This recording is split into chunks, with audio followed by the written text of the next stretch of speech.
होता तो आधार दिन दुबळ्याला, त्रिवार असावा मुजरा आमचा या गड किल्ल्यांच्या श्रीमंताला, असे जाणते राजे श्री छत्रपती शिवाजी महाराज यांच्या विचारांना अभिवादन करून मी मयुरी तोत्रे प्रस्तुत विचार मंचावरती विषय मांडतीये.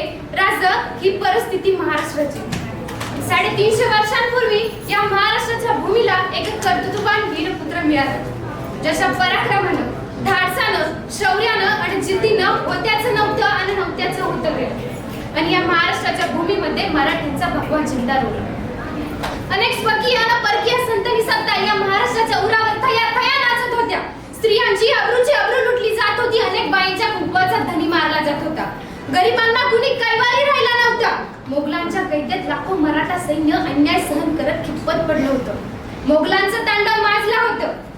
या अशा परिस्थितीत या महाराष्ट्राला हवा होता एक नवा झंकार, एक जगमगता पेटता अंगार. अखेर ती वेळ आली.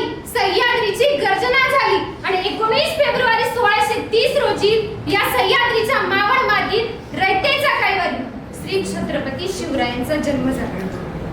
आई जिजाऊंच्या संस्कारांनी शिवराय घडले खरे, पण सोबतीला होतेच तेच दऱ्याखोऱ्यातले एक निष्ठावंत 18 पगड जातीचे एक निष्ठावंत मावळे.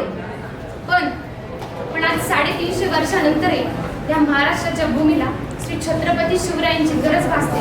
ही फार मोठी शोकांतिका आहे मानवाला. आज वाटतं भल्या पाठी उठावं, रायगडाच्या पायऱ्या चढाव्यात, या काळजातून या अंतःकरणातून माझ्या राजाला साथ घालावी, म्हणावं, विचारावं, राजा कशी पकडली तुम्ही ही बलाढ्य ढाल आणि तलवार? तुमचा हा मावळा चहाचे कपही उचलताना हाताचे लटलट कापतायत.